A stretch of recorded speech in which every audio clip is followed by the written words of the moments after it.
Hey everyone, today we're diving into a truly chilling case. If you'd like to support this channel, please consider subscribing and staying engaged. It really means a lot to me. Now, let's get into it. Unsolved, high-profile crimes often carry an eerie sense of mystery.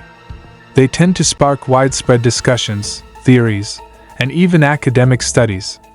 The more public attention a case gets, the more likely it is to be adapted into documentaries, movies, or books, bringing in fresh perspectives and renewed interest. Crimes that remain unresolved also reveal serious gaps in the justice system and raise deep questions about fairness, morality, and accountability.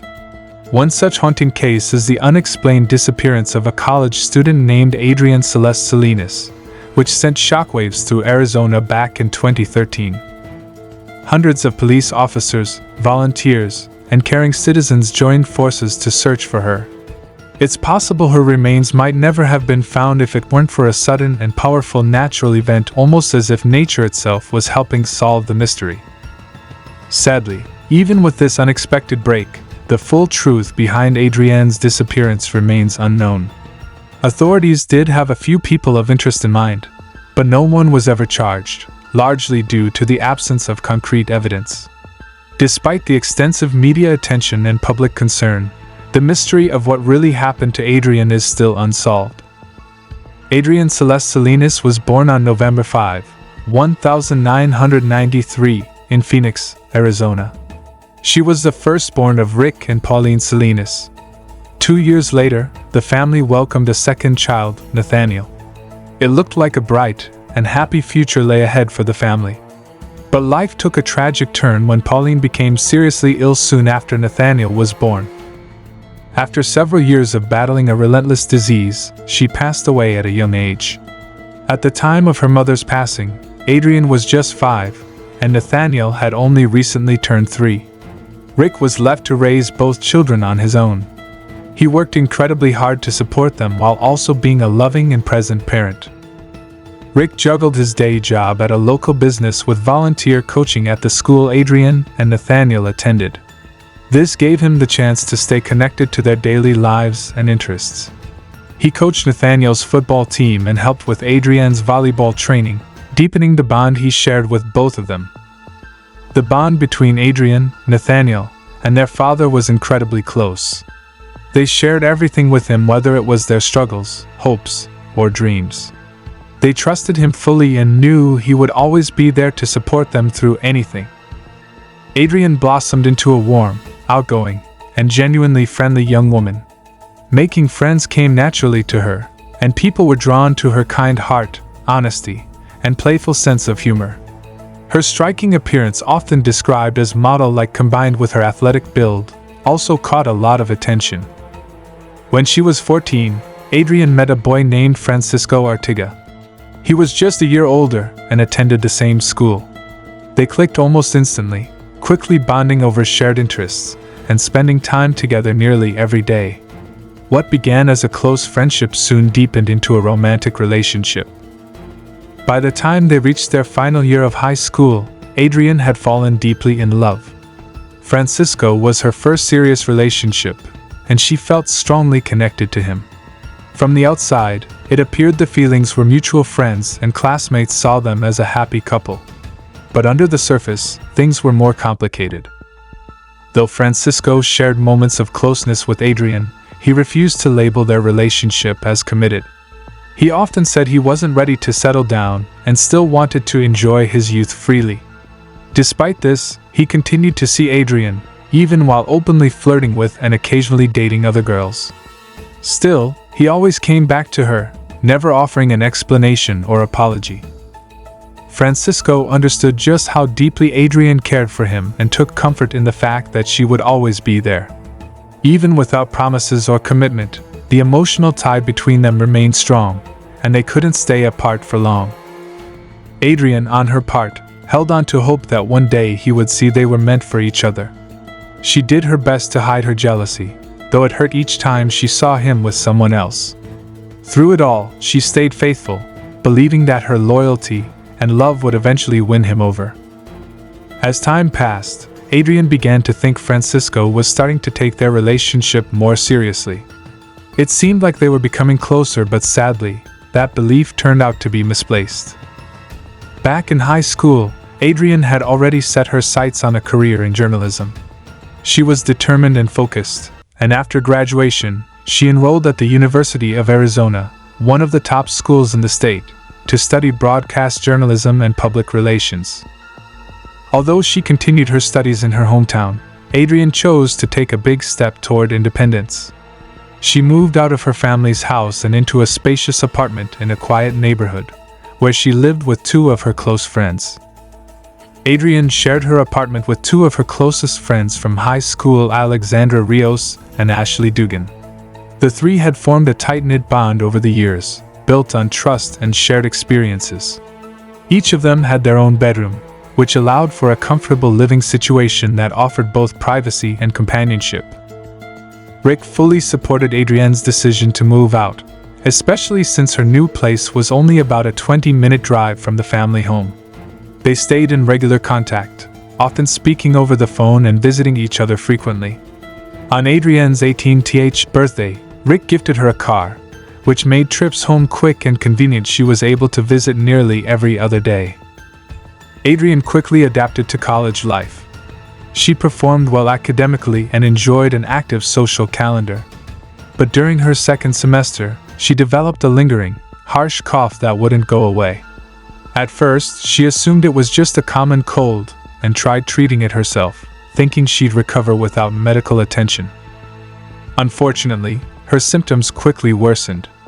Breathing became increasingly difficult, and intense coughing fits began to disrupt her daily life. Still, Adrienne tried to push through and ignored how bad it had become until one night, things took a turn for the worse, and she had to be rushed to the hospital in critical condition. Doctors diagnosed her with a severe fungal infection that had caused significant damage to her lungs. The situation was so dire that emergency surgery was required to remove a large portion of her left lung, which had been permanently affected. Despite the seriousness of her illness, Adrienne's strong, youthful body responded well to treatment. She recovered remarkably fast and was released from the hospital within a month. After continuing her recovery at home for a short period, she returned to her studies and quickly caught up with her coursework. On June 14, 2013, Adrienne and her roommates decided to throw a party at their apartment in celebration of a birthday. Around 40 people showed up, including Francisco. But according to several guests, Adrienne kept to herself for most of the evening, staying alone in her room. Her withdrawal stemmed from an argument that had taken place earlier in the night. Francisco had been openly flirting with another girl at the party, barely acknowledging Adrienne. This was deeply upsetting, especially given how faithful Adrienne had been to him. She had never pursued attention from other guys and had hoped for the same level of respect in return. Francisco, however, remained adamant that he wasn't ready for a committed relationship and didn't want to be tied down. Their disagreement grew tense and emotional, and eventually, Adrienne locked herself in her room, clearly hurt. Later on, Francisco knocked on her door, and the two spent some time talking privately. After that, they both left the apartment together. Not long afterward, Adrienne returned, this time alone. She went into her room and gathered a few of her belongings. Adrienne took a few of her things and left the apartment once more. That would be the last time anyone saw her. The next morning, Alexandra and Ashley woke up around noon, both nursing severe hangovers. The apartment was in complete disarray. Trash was everywhere. Empty bottles and leftover food littered the tables, clothes were strewn about, and even some furniture had been damaged. As they began to clean up, the two roommates didn't immediately notice Adrienne's absence. They assumed she was still sleeping behind her closed bedroom door and didn't want to disturb her. Even after they realized she wasn't in her room, they weren't too concerned. They figured she had likely spent the night at Francisco's place, especially since they remembered the two leaving the party together. Because of that assumption, nearly 2 full days passed without anyone raising any alarms about Adrienne's whereabouts, unaware that something far more serious had happened. June 16th arrived, Father's Day in the U.S. Rick Salinas was looking forward to spending the day with his daughter, as it had always been a special tradition for their family. But this time, Adrienne never showed. She didn't call either, and when Rick tried to reach her, her phone was off. Concerned, he drove straight to her apartment. When Rick arrived, Alexandra and Ashley were surprised to see him. They admitted they hadn't seen Adrienne for 2 days. They explained they had assumed she was either staying with him or had gone home with Francisco. After contacting Francisco, Rick learned that he hadn't seen Adrienne since the night of the party either. Alarmed, Rick didn't hesitate. He went straight to the police to report his daughter missing. Detectives arrived at the apartment shortly after and began working to reconstruct the events of that night. Every detail was crucial, and they needed to account for everyone who had attended the gathering. Interviews with all 40 guests were planned, and investigators conducted a detailed search of Adrienne's room. They uncovered some troubling signs. Several of Adrienne's personal items like her wallet, bank cards, driver's license, and even her cell phone were still in the room, despite her roommates insisting that she'd taken them when she left. Even more concerning was the discovery of her car key on the floor near her bedside table. Adrienne had no spare keys, and yet, her car was missing. That raised immediate red flags. If the only key was left behind, how had the car disappeared? Naturally, detectives turned their attention to Francisco, who was the last known person to have been with her. He was brought in for questioning right away. Francisco admitted that he and Adrienne had argued that night. The disagreement stemmed from her anger over his flirtatious behavior at the party. He claimed, however, that they eventually reconciled and decided to leave together to go to his place. According to his account, during the drive, the argument reignited, and Adrienne asked him to stop the car and let her out. He said he complied and watched as she walked away into the night. That was around 3 a.m. Francisco claimed that after she left his car, Adrienne returned to the apartment, where the party was still going, though it had significantly quieted down by then. Most of the remaining guests were still heavily intoxicated by the time Adrienne returned to the apartment, and few even noticed she was there. Once back, she began calling Francisco, repeatedly placing nearly 50 calls, but he never picked up. Francisco later explained to investigators that he had fallen asleep and had set his phone to silent mode. Adrienne also sent him a short text that read, "I'm coming over." Shortly afterward, she gathered her belongings, including her car keys, and left the apartment again, driving off into the early morning. At some point, she apparently returned to the apartment once more. This time, she may have changed clothes and left behind her wallet, phone, and car keys before leaving again. That second departure would be her last, and the central mystery remained: what happened to her after that, and where was her car? A breakthrough in the case came when investigators reviewed police reports from that night and found a traffic incident that seemed connected. Around 4:00 a.m., a witness had called in to report seeing a silver Chevrolet lose control, strike a curb, and blow out its front tires. The impact also partially tore off the vehicle's front bumper. The witness said he was about to approach the car to offer assistance, but before he could reach it, the vehicle suddenly sped off, despite the extensive damage. Suspecting the driver was intoxicated and trying to avoid legal trouble, he didn't give chase but did note the license plate number and relate it to police. That vehicle was quickly identified as belonging to Adrienne. The next day, as the search intensified, Francisco and Rick Salinas were out canvassing the area when they discovered Adrienne's abandoned car. It had been left in a narrow alley just a few blocks from her apartment. The damage was consistent with the witness's account: blown front tires and a bumper barely hanging on. Crime scene investigators were dispatched to examine the car for clues. Despite their efforts, they found no blood, no evidence of a struggle, and no foreign fingerprints. The vehicle had been locked, and its alarm system armed. From the clues gathered, detectives began piecing together a timeline. Adrienne and Francisco had a major disagreement, followed by what appeared to be a reconciliation. They left the party together in his car, but the argument flared up again, and Adrienne asked to be let out. She walked back to her apartment, and tried multiple times to reach Francisco, to no avail. Frustrated, she decided to drive to him. However, under stress and possibly under the influence, Adrienne lost control of her car, crashed it, and fled the scene, likely fearing the consequences. By early morning, she returned to her apartment again, changed clothes, and for reasons still unclear left behind all of her essentials, her wallet, phone, and car keys. Then she walked out, never to return. The urgent question remained: without access to money, a vehicle, or a way to contact anyone, where did Adrienne go, and what happened to her next? Was Francisco involved? Initially, detectives considered him their prime suspect. However, he agreed to take a polygraph test and passed, leading investigators to rule him out. Before Adrienne left the apartment for the final time, she had attempted to order a cab without success. As an alternative, she contacted a small, local private transport service.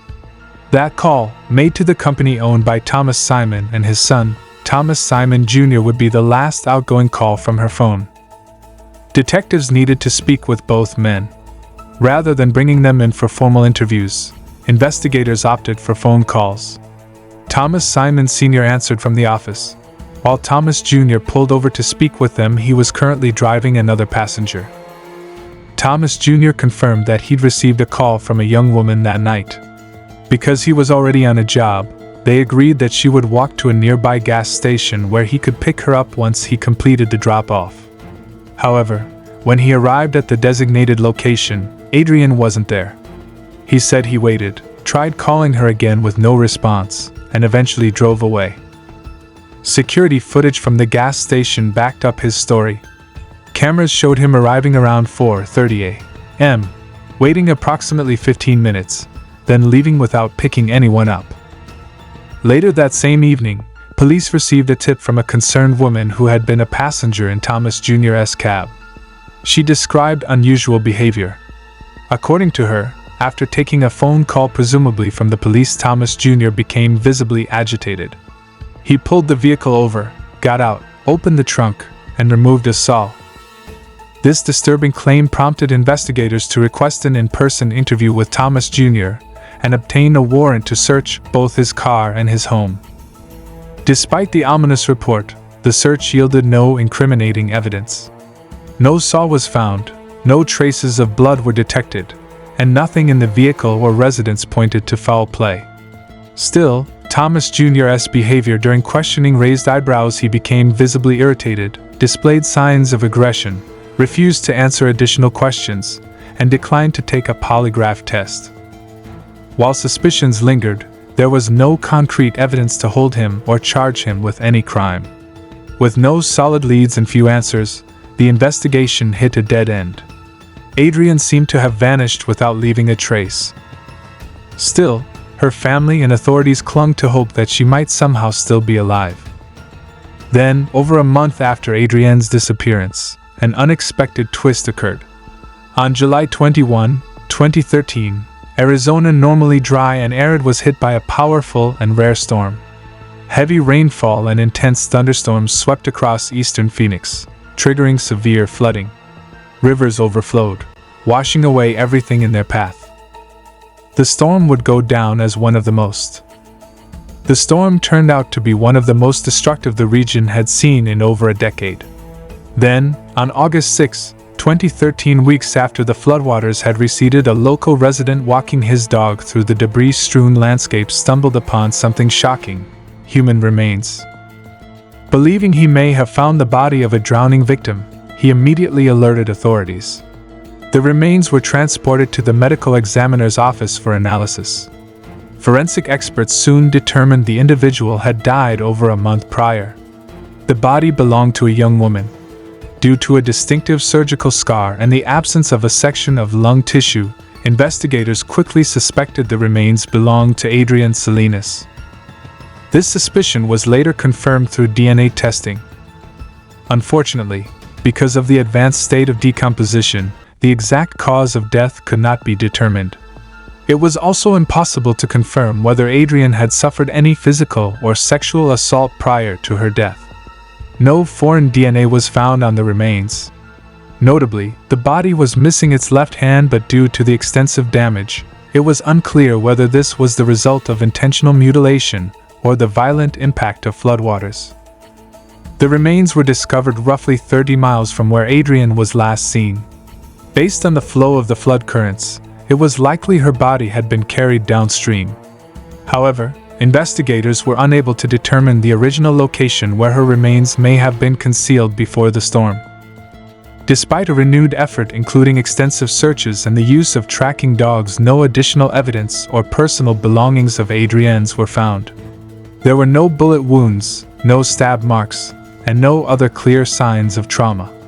With no new leads and no clear cause of death, the case once again reached a dead end. Eventually, it was placed on hold. Then, nearly 2 years later, a breakthrough came from an unexpected source. A man named Kim Area contacted police, expressing concerns about someone he knew, a man named Brian Patrick Miller. Miller was a well-known, eccentric figure in certain local circles. He went by the nickname the Zombie Hunter. Though he was in his 40s, Miller was a frequent presence at comic conventions, cosplay gatherings, theme parties, and other similar events. He always appeared in costume, fully committed to the zombie hunting persona he had created. He even modified his car to match the theme, battered, grimy, and splattered with fake blood, straight out of a horror movie. In everyday life, Miller was reserved, withdrawn, and brooding. But when dressed in character, he became outgoing, albeit in a way many found unsettling. In early 2015, Brian Patrick Miller was charged in connection with 2 long unsolved murder cases from decades earlier. 2 decades earlier, in 1992, 22-year-old Angela Brasso vanished without a trace. Her body was later discovered in a canal in Arizona. Evidence revealed she had been violently attacked, and disturbingly, parts of her body, specifically her hand and foot, had been removed. Just a year later, in 1993, 17-year-old Melanie Bernas also went missing. Her body was found near a river, and she too had suffered a brutal assault. Like Angela, parts of her body were missing. Despite extensive investigations, no suspect had ever been identified, and the cases went cold. However, forensic evidence collected from both scenes eventually linked the 2 murders to the same unidentified perpetrator. Still, without a match in any national DNA database, investigators were left without a lead until 2015. That year, Brian Patrick Miller unknowingly brought attention to himself when he submitted a DNA sample through a commercial ancestry service. Someone had gifted him a kit from Family Tree DNA as part of their Family Finder service. When Miller uploaded his profile, it didn't connect him with long-lost relatives. Instead, it triggered a match to DNA evidence from the unsolved murders of Angela Brasso and Melanie Bernas. Around the same time, Kim Area, who had known Miller for years, grew suspicious that Brian might also have been involved in the disappearance of Adrienne Salinas. Kim had kept detailed personal journals and began reviewing them after hearing about Miller's alleged crimes. What he found was alarming. Kim noted that Miller had attended a party on the same night Adrienne went missing. The gathering was held just a few blocks from her apartment. Even more telling, Miller had posted photos from the event on social media, complete with geotagged locations. The timeline and location aligned almost perfectly with the last known sighting of Adrienne. It became entirely plausible that she could have encountered Miller after leaving her home. Further deepening the suspicion, investigators discovered that Miller worked at a facility situated along the same river where Adrienne's remains were later found downstream. While this information was compelling, it required solid verification.